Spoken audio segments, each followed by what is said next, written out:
Assalamualaikum warahmatullahi wabarakatuh. Nama saya Erna Sari, NIM 12013013014.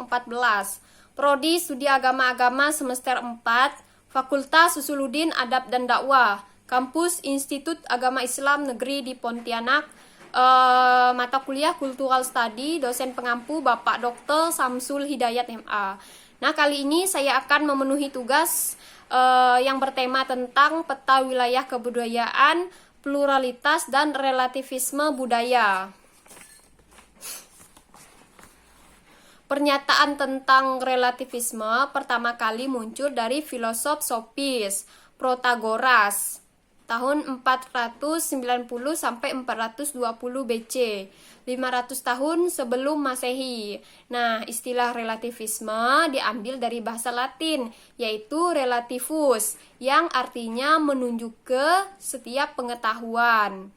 Nah, menurut paham relativisme selalu memiliki rujukan atau referensi. Dengan demikian, setiap pengetahuan memiliki logika dan ranah kebenarannya sendiri bergantung kepada rujukannya. Relativisme meniadakan kebenaran universal. Jika tidak ada pengetahuan yang salah, karena setiap pengetahuan memiliki rujukannya sendiri, maka juga tidak ada pengetahuan yang benar secara universal. Nah, kebenaran karakter itu memiliki komunikatif, reformatif, dan promotif. Kebenaran komunikatif itu sebabnya kita selalu haus dan rindu akan kebenaran. Kebenaran reformatif itu sebab kebenaran itu menampilkan diri, tidak menyembunyikan diri. Kebenaran itu promotif, karena itu kebenaran tidak bisa dibuntu, tidak bisa dicegah, malahan memikat, memukau, menarik kita untuk memeluknya. Nah, sejak dikenalnya terminologi subjek dan objek, relativisme diidentikan dengan subjektivitas. Artinya pengetahuan relatif adalah pengetahuan yang bergantung atau memiliki referensi subjeknya. Relativisme etika. Relativisme Protagorasian paling terkenal dalam etika. Relativisme etis berarti segala apa yang kita maksudkan nilai baik selalu memiliki rujukan, baik itu relatif, berkaitan dengan referensi dan relasinya, dengan sudut pandang konteksnya. Relativisme etis memiliki banyak sebutan dan nama, seperti etika kontekstual, etika utilitarian, dan sejenisnya. Nah,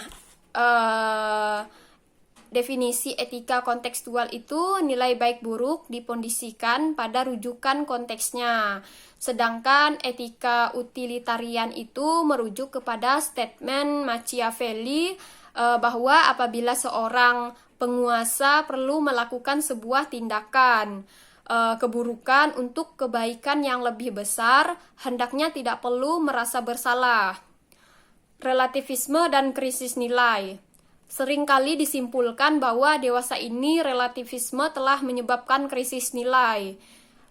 Krisis nilai kerap kali dikaitkan dengan merosotnya nilai-nilai moral kehidupan. Di dalam fenomena-fenomena ini yang terjadi sebenarnya bukan nilai-nilai mengalami proses relatifnya, melainkan kekayaan kehidupan manusia itu sendiri langsung tidak mendapat penghormatan yang secukupnya. Relativisme dalam teologi. Dewasa ini relativisme menambah pula wilayah teologi. Relativisme teologis kerap bergandengan dengan indiferentisme. Indiferentisme adalah sikap acuh tak acuh terhadap kebenaran. Indiferentisme menggalir dalam pola-pola tata hidup beriman yang tidak terarah. Segala yang merupakan imperatif hidup iman dipandang tidak penting.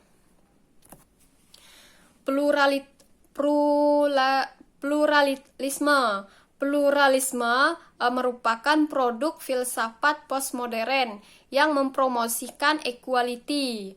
Nah, dalam pluralisme kerap juga dicakup fenomena multikultural yang menjadi emblem peradaban hidup manusia dewasa ini.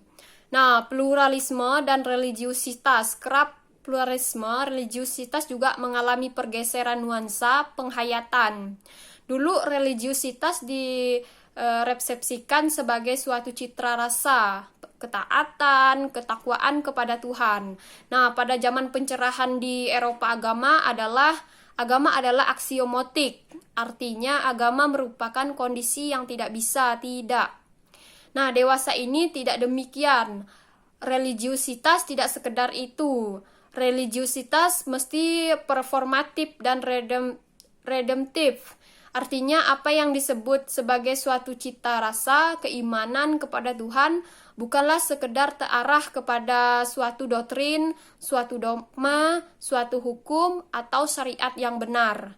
Religiusitas postmodern memiliki karakter yang menampilkan diri secara konkret sebagai suatu komoditas layak jual.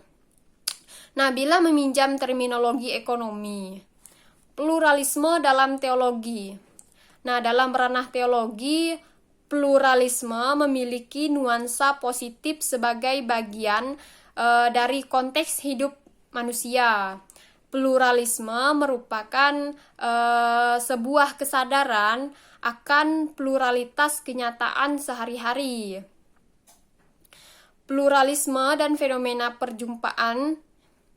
Fenomena pluralisme agama tidaklah baru, tetapi kesadaran akan pluralisme agama semakin diperteguh dengan gejala baru. Pertemuan antar umat beragama semakin mendesakkan perlunya teologi dialog. Beriman dialogal menjadi tuntutan konkret dan mendesak. Menurut Raimundo Panikkar, menyebut ada dua kemungkinan sikap yang ditampilkan suatu agama bila mengalami pertemuan dengan agama lain. Nah, sikap yang pertama itu eksklusif dan yang kedua itu inklusif. Nah, pluralisme dan teologi harmoni. Dalam perspektif Bira, teologi dialog menemukan bentuknya dalam teologi harmoni atau teologi keselarasan. Dengan harmoni dimaksudkan sekaligus secara negatif tiada pertikaian, tiada persengketaan, mencegah permusuhan, dan secara positif kerjasama, dialog persaudaraan, berjuang bersama-sama demi keadilan dan cinta kasih. Pergulatan budaya. Budaya dalam bahasa Latin itu artinya kultura, kalau dalam bahasa Inggris itu kultur, sedangkan budaya merupakan sebuah aktivitas mengolah kehidupan.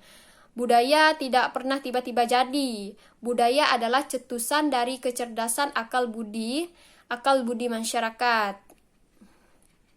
Nah, pada tataran antropologis, budaya lantas diukir dalam artefak-artefak seni.